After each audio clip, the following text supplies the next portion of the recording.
In my opinion, there is nothing quite like a revenge story in which an employee that is so badly treated by their boss and by their company rises up and builds a rival business that is so much more successful than their old company, destroying it and their ex-boss as they grow. And that is exactly what I've got for you today. This is r/ProRevenge. Picture this. This happened 12 years ago, and I'm still reaping my rewards. I worked for the company. They did 3-phase photography. Family and children photography. No weddings or events or anything. Straight studio work that was in a portable setting. Sittings were booked for 10 minutes, and we were supposed to shoot 30 to 50 a day. Yes, it's as wretched of a job as it sounds. It was fast, high energy, and at times simply brutal. First, you've got the pre-seller. They come in 2 to 3 weeks in advance and sell a special 10 by 13 portraits and book the appointments. Second, the photographer, that's me in this instance, comes in for about a week and takes the pictures. And third, the salesperson returns 2 weeks later with the special, along with the other 6 poses I took, and tries to sell you $400 worth of pictures. I was very good at what I did. The company's sales average was $100 per customer per 50 customers. The more you shoot, the lower your quality, because you spend less time taking care of details, and details sell pictures. But my average was $175-ish per 150 to 200 customers. I was making this company a lot of money, and they consistently treated me like trash.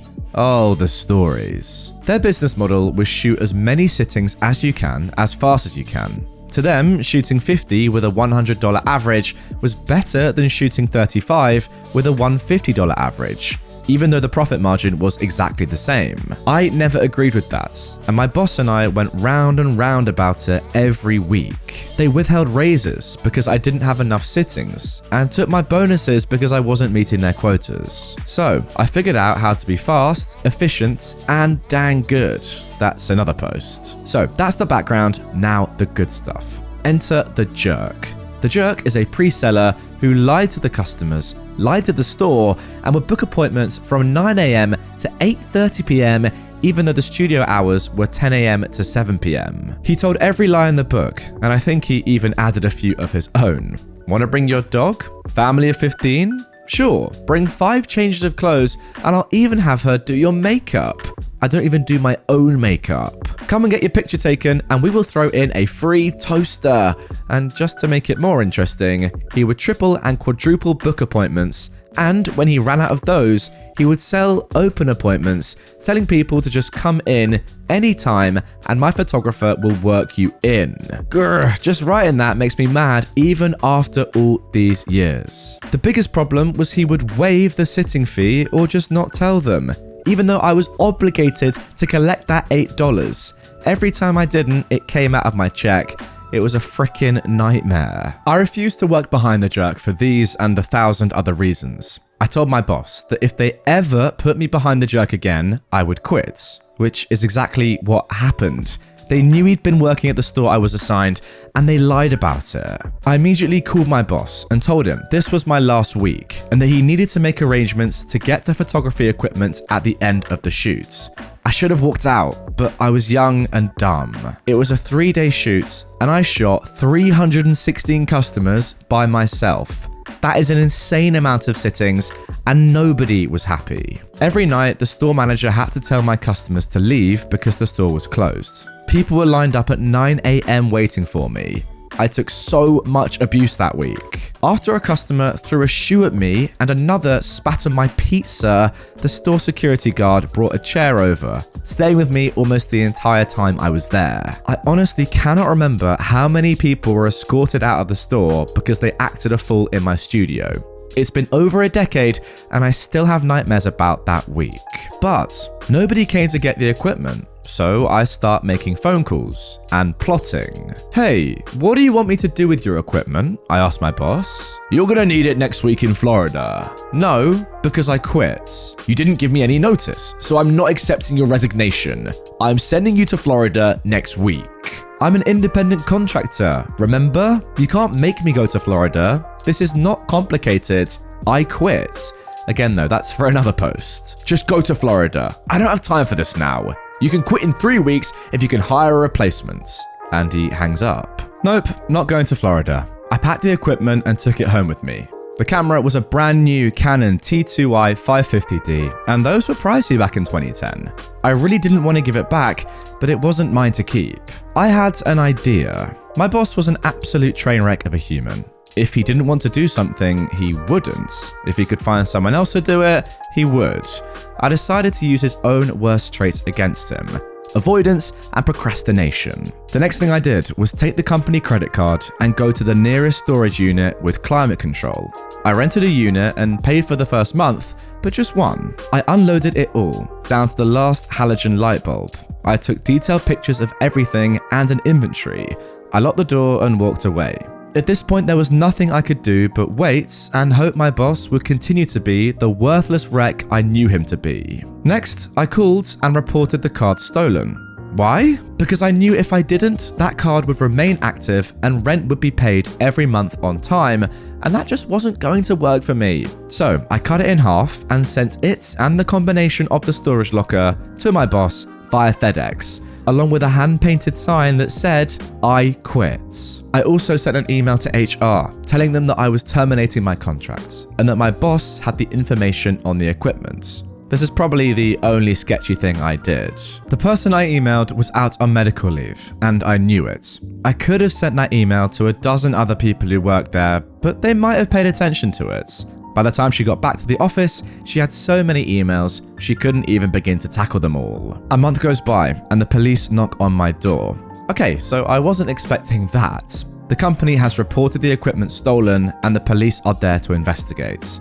I really thought I was going to jail. The cop that knocked on the door was fully expecting to take me away in handcuffs, until I explained what was going on. I ended up taking copies of the emails to the police department, as well as my copy of the contract with the storage unit. I also had a copy of the shipping label. Both my name and the company were listed on the contract. I had to make an official statement and jump through some hoops. The company had placed a monetary value of $12,000 on the studio rig, so potentially I was in a lot of trouble, except I covered my butt. The police told me I was in the clear because the storage unit had their name on the contract. Their credit card was used to pay for it, and I had sent the combination and all the pertinent information to the company. I am very good at CYAWP, cover your butt with paper. At this point, I figure the gig is up, because surely they're gonna come and get this rig or send someone or something. But nope, the boss is still worthless. 2 more months go by. I get a call from the storage facility. They're about to cut the lock and auction the contents. I just about peed my pants, I was so excited. I called my boss again, but he dodged my calls and ignored my emails to please call me immediately. I never specifically stated what I wanted to talk to him about, and just like I was hoping he would, he ignored me. Okie dokie, I've done all that I can. And that's when it all started to come together. And then I hit a pretty good snag, but it actually worked out better in the end. In this state, if a storage unit goes up for sale, the owner cannot purchase it at auction. I didn't know that. But where there is a will, there is a way. They sent letters and called 3 more times, and then the date was set. The unit went up for auction on my birthday. My neighbor went to the sale. He bought the unit for $125. I almost died.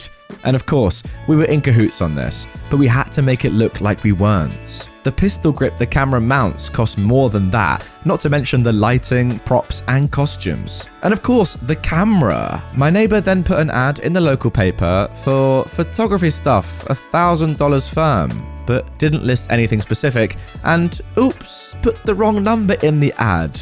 A week later, he wanted it out of his garage, so he sold it to me for $126. He has a bill of sale from the auction, I have a bill of sale from him. It is now mine, and there is nothing the company can do about it.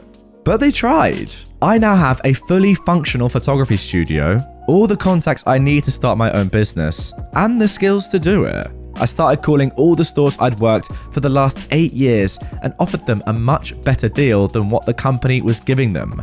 I did my own pre-selling, my own photography, and my own sales. Except I took it a step further. I bought a monitor and computer and let people preview their pictures and order the day of the shoots. They paid in full and I mailed the pictures directly to them.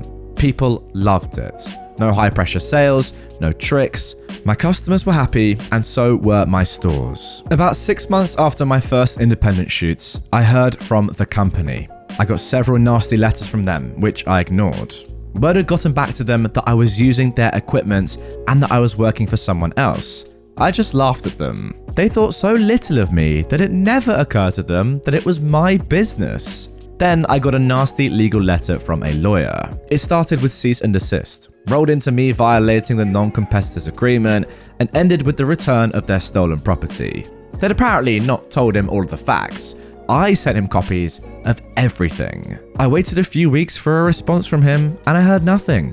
I finally called to find out what was going on, but no one was available to take my call. How convenient. A few days later, I got a certified letter in the mail saying no other legal action will be forthcoming from this office. Now, I would have been content to just let it slide, but this whole thing ticked me off, and now I wanted blood. I made a real effort to really hurt them. Little by little, I built my business and my reputation. I didn't have to do any of the nasty tricks that the jerk did. Within a year, I had stores and schools calling me. I had more work than I could handle on my own, so I took on a second photographer, then a third. I actually hired 4 people out from under their noses. At the height of my business, I had 8 additional photographers and a full-time office assistant. I could have grown much larger, and in hindsight, I am so glad I didn't. Digital photography was a huge boon to the industry, and then it backfired. I found my niche in the market just as it exploded. I ran the company completely out of 3 states. They lost all of their chain contracts to me, including the store where it all blew up. The jerk lost all of his stores and ended up working at a gas station. The boss ended up demoted because his district was dissolved when I sniped the contracts. The jerk actually tried to convince one of my photographers to hire him to do the pre-selling for her. By now, my name and my business name had a really good reputation. My ex-boss left the company for good and used me as a personal reference. He was a good photographer, just a rotten manager, and I took great joy in telling the people who called me that I was legally not allowed to tell them what I thought of the man. The age of the cell phone camera pretty much destroyed traditional photography, and I closed my doors as a business in late 2017. The company closed for good in 2016, and I would like to think that I had a hand in that. I am still standing, and they are nothing but an empty building. I still have the original rig, but the camera has been replaced several times. I do senior pictures and the occasional venue shoots. Most of my photography is for restaurant menus now. People ask me if that's boring, but I've never had a meatball scream, cry, or kick me, which is pretty much a daily occurrence when you work with kids. This may not be as epic as some on here, but I beat them at their own game, and that still feels pretty dang good.